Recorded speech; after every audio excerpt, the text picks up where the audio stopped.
Hi, this is Catcomb1 here, and as you might be able to infer, I'm back with more enemy vignettes, but before I get started, I do actually have a somewhat lengthier introduction for this video to give, and if you just want to see the level, I'll give you when it starts in the description, so you can just cut straight to the chase.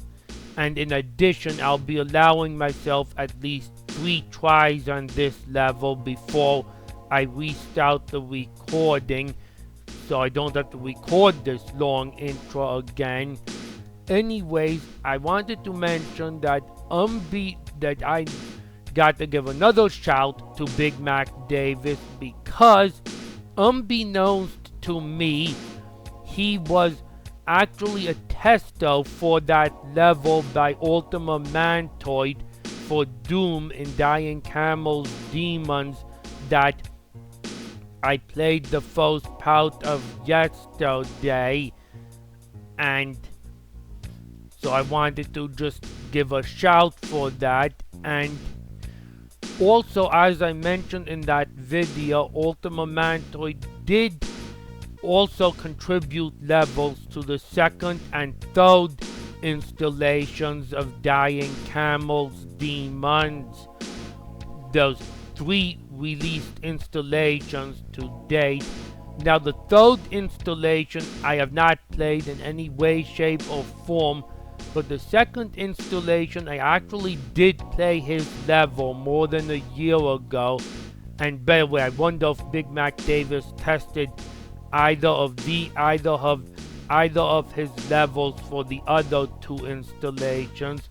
But like I said, I did play his level from the second installation well over a year ago, in fact. So actually long before I played this level that I'm playing now from the first installation. And I will just say it's a much creepier and more atmosphere-focused level than his level from the first installation is so far. And I'm not saying that's either a good or a bad thing, but just for a little bit of a spoiler, its name is The Endless Void, and you can probably guess from that what some of the theming of the level is like. Or you can just search Endless Void Ultima Mantoid on YouTube and you just might come across a video of it. There was one teleporter in it that eluded me for a while, but I remember enjoying the level for the most part.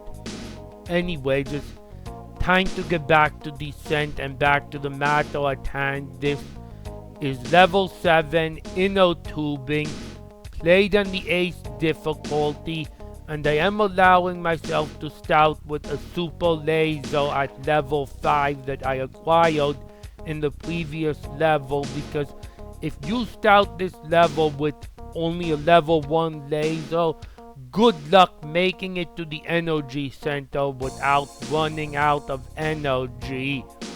So I am carrying in that level 5 laser, but otherwise I'll be using only supplies found in the level. And the first of those supplies is actually underwater here. An extra life, 2 shields, 4 flash missiles, and 4 homing missiles.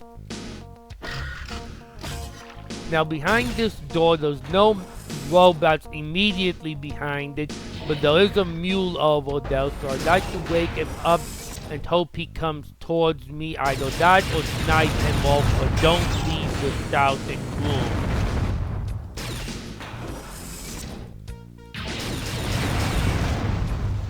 Because as you see, it's not hard to get hit by a phoenix shot. And then there's a couple of mantids deeper into this room, so I'd like to just pull those towards me.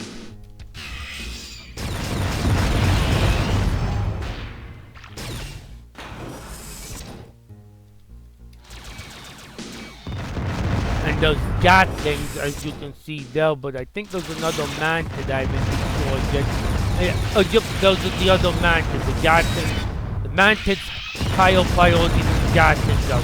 Retreat as quickly as possible.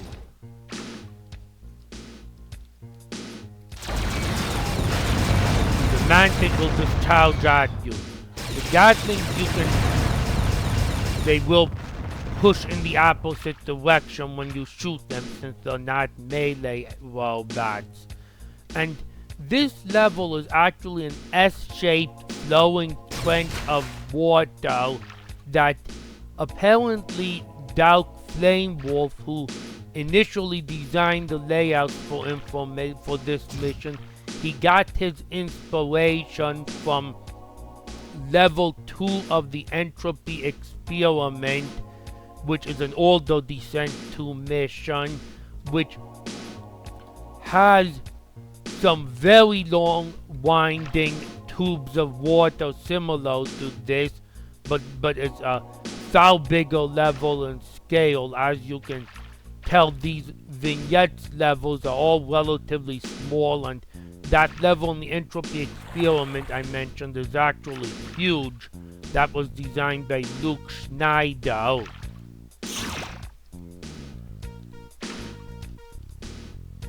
Now there's 2 more Gatlings on the far end here. And also 2 Echoes, which are sometimes a little harder to hit because of their small size. And there's an Acolyte by that door that you want to be able to dodge or rush it if you have a chance to with your laser. You have a Vulcan cannon and Vulcan armor over there. And the remote side of the S.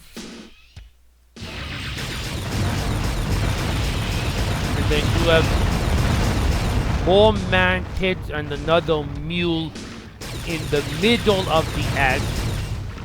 If you look at the auto map, I'll be approaching the middle of the S here.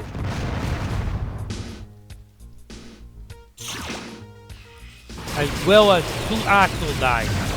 So dodge the missiles and more echoes. And more mantids.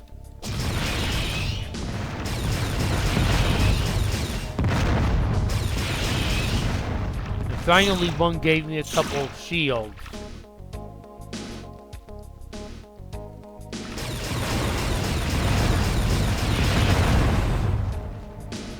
And there's another mule on the inside of the S as well. Another one gave me shields.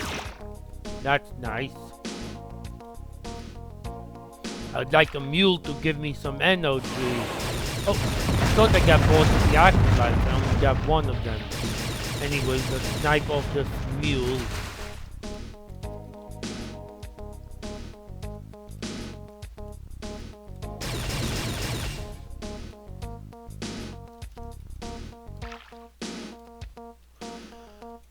And then, as you approach the other side of the other winding side of the S, those who got things again.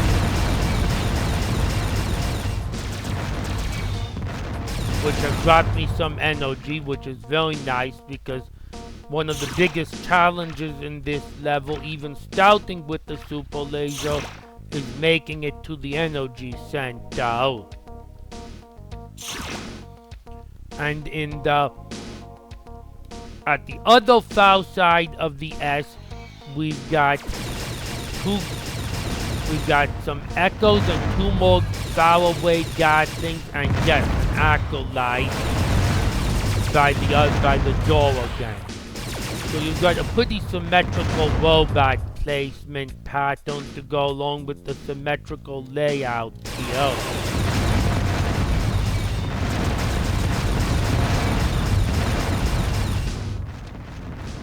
But here, instead of having the Vulcan cannon, you get a super laser upgrade, which since I brought in a super laser, it'll upgrade me to level 6. 4 proximity bombs and a headlight boost. And now at the opposite south side of the edge, just like at the beginning of the level, you have Mantids and the Mule.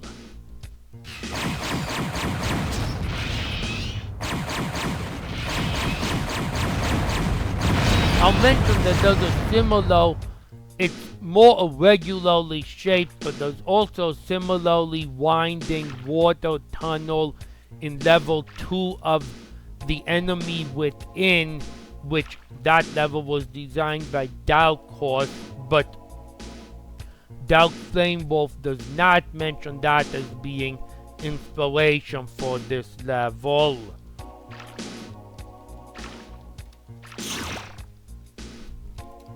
So what we have left is the Mule.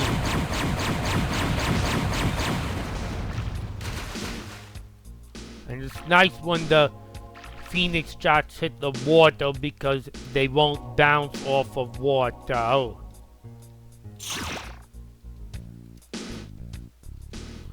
Now go inside the hostage cell, and you can get the hostages and an afterbone now. Yes, I got all the hostages. And now, you'll notice you can't go underwater right now. It's solid water, but if you blow out this wall decoration, well-known message appears to indicate that anything has been done. You can go underwater and grab your full map for the level and 4 guided missiles, which is an extremely generous providing in this level, as you're about to see. Because what I'm going to do is open this door and fire a guided missile and fire it. Well, I hit the robot. I won't have to deal with that robot later. But I want to hit that switch over there. You're presumably supposed to fly through the catwalk and shoot the switch as you're flying through, but there's a ton of robots that will snipe you as you're doing that. So it's very nice to just be able to hit the panel remotely. And what that will do is unlock this door that I'm standing next to right now. Which now you can go into the room and deal with all the robots. And try to stay on the outside of the room while dealing with the robots.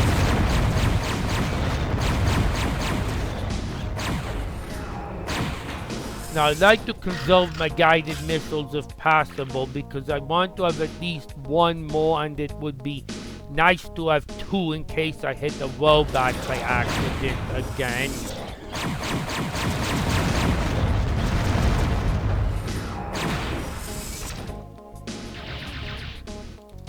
You can see there's a mule that's trying to play a little bit of hide and seek with me.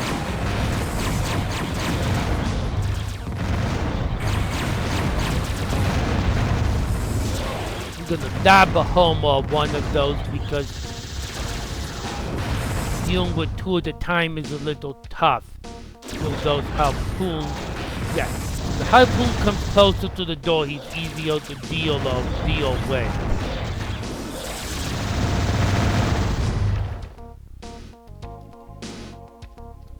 Try to place a marker in this door because there is a mule back there who I cannot see very well.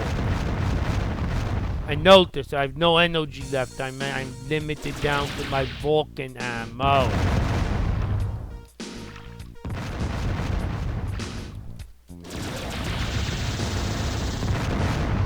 I'd like to be able to use laser through the grate against this harpoon, but I don't have any energy left to do it with.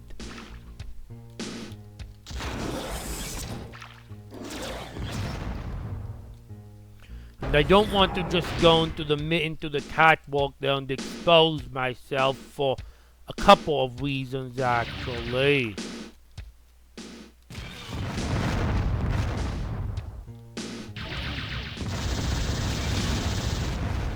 There, I got the mule. There was another harpoon. I mean, it's hard to keep track of exactly how many robots are in this room and which ones remain, so just take it slow, and if you hear someone fire, back away. Yes, I know something go down there by the Maxon. Definitely the two Messons are always still down there.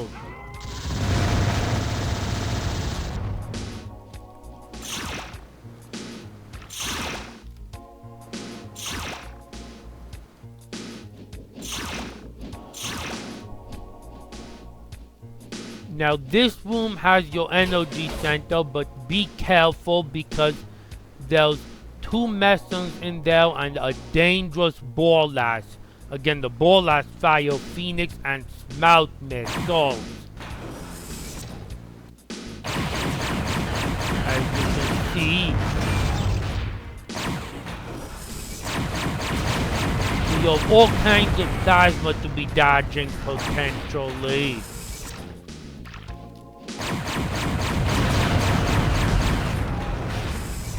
Bought the energy pulse and from the Smart missiles. And yes, there's a little bit of a visual glitch here. Actually, I'm going to hit my print screen button. No, that's a pause button. I'm going to hit my print screen button because I'm not sure if it's intended, and if it's a problem with the source port and using chocolatey scent, I can let the author know about it. But it doesn't affect the gameplay or stop me from recording.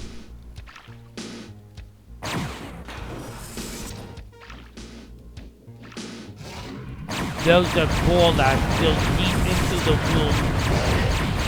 And of course he will spawn off the sapos much of the time. And I ran out of energy again.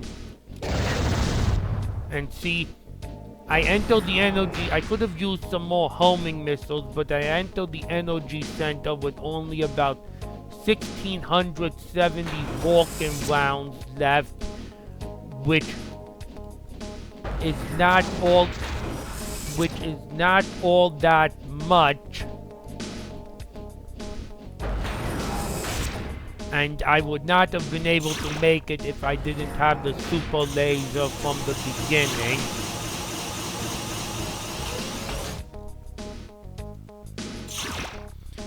This door on the floor is a secret and is currently locked, but if you can see a quad laser power up, I believe the first in the mission, behind this broken fan, and behind this working fan opposite of it is a switch panel that you can blow out and it will unlock that secret door.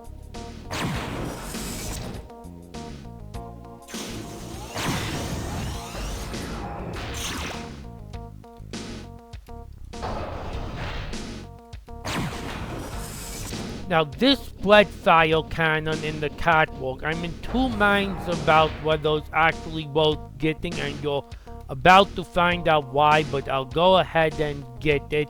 And you want to be entering from this direction, because come immediately back around and another Borlas will have opened up, and those Borlases are dangerous. That's why I'm in two minds as to whether it's worth getting. See the Borlas over there?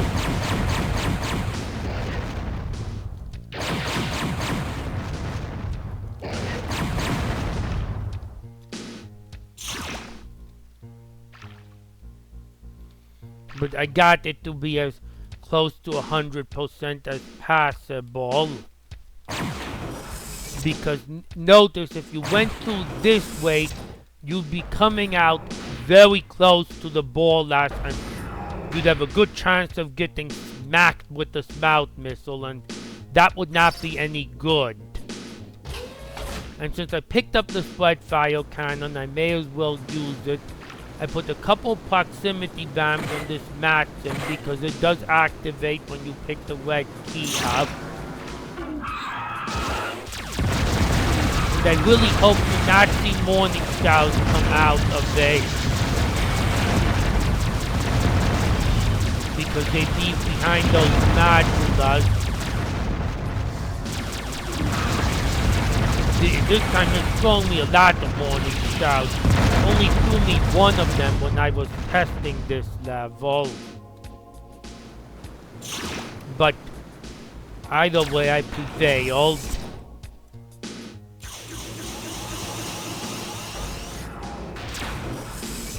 And I have a couple shield boosts that the robot dropped me.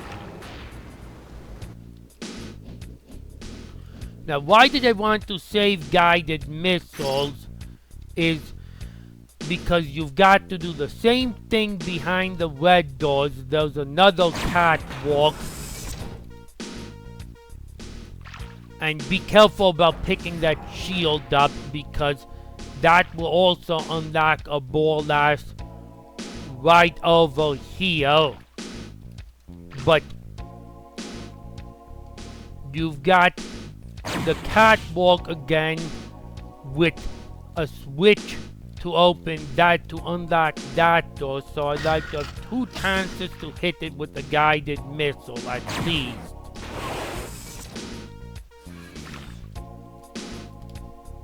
Oh, the switch is on that side, which is on the same side as the door in that case. That way again I don't have to go through the catwalk, walk through the catwalk, and lose shields being exposed to the multiple robots in the reactor room. Now, in the Descent 1 version of this level, you have to actually open the doors from the inside, which actually makes it tougher, not to mention you don't have guided missiles in Descent 1. There's an assortment of robots in the reactor room. Since I have a guided missile to spare, I'm gonna use it. Just to remind myself what's there. Try to get anyone. I thought there were more robots than that. Okay, so it turns out most of the robots in the reactor room actually... Now, you see those 3 shield boosts in the catwalk that I'll go and get, but make sure you go through the catwalk from this angle. Because, again, the Borlash will be exposed.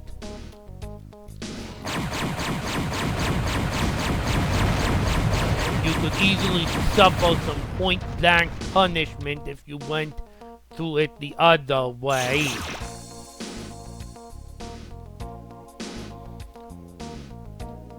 Let me refill my energy just in case.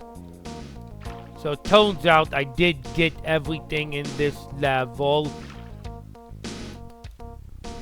The Borlashes aren't too difficult to deal with actually, as long as you go through the catwalks from the correct angle. If you go through the... You want to go through the catwalks starting at the south sides of the S and emerging into the center of the S, because if you go through from the center of the S, as in right over here, and emerge at the sides of the S the first time, you'll be almost point blank with the Borlashes that have opened up and have a pretty good chance of getting hit by a Smout missile, no fun, or at the very least, getting hit by some of the Phoenix cannon. Now, when you go in this reactor room, the Maxim will activate. You do have to go in the reactor room because the exits in the reactor room, much like level 6.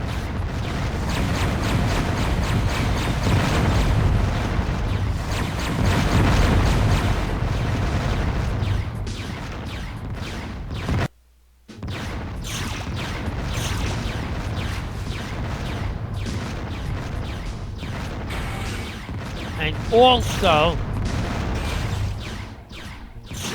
there are secrets back here that you can only collect after destroying the reactor. Well, I can collect these concussion missiles first, but after destroying the reactor, self-destruct sequence activated. Before you go in the exit, there's a switch hidden over there in the exit tunnel where you can pick up a plasma cannon and 2 Mokoi missiles. Possibly the first 2 Mokoi missiles in the mission. I can't recall for sure. And so, yeah, this isn't a very hard level, and I survived it on my first try, not after my practice, of course. But I like the design. I like how you open up the insides. Of course, I'm very glad that they give you a guided, that NAFTA gave me the guided missiles in the hostage cell, because I'd be subject to taking a lot more damage in the catwalks if I wasn't given those, trying to hit those switch panels. Anyways, let's exit. Full rescue as always, and I showed all the secrets that I'm aware of, at least. And in the next video, we will have another new robot, a Legionnaire, which is in a very similar shape to an Acolyte, but is a higher threat because it uses Mokoi missiles as opposed to just concussion missiles and a plasma cannon. So basically think of a Seiko with a plasma cannon. It's definitely a higher threat robot, and we will be in the, well, I guess the obligatory sewer level of the game, level 8, the sewers. Yes, even descent missions have sewer levels in them. I'll catch you in the next video. I don't know if it'll be this level on Ace, or if I'll try the previous level on Insane. Obviously, I'll allow myself a pretty healthy stout, because that energy center, if I try that level on Insane, getting to that energy center is going to be considerably harder than it was on Ace. But like I said, catch you next time.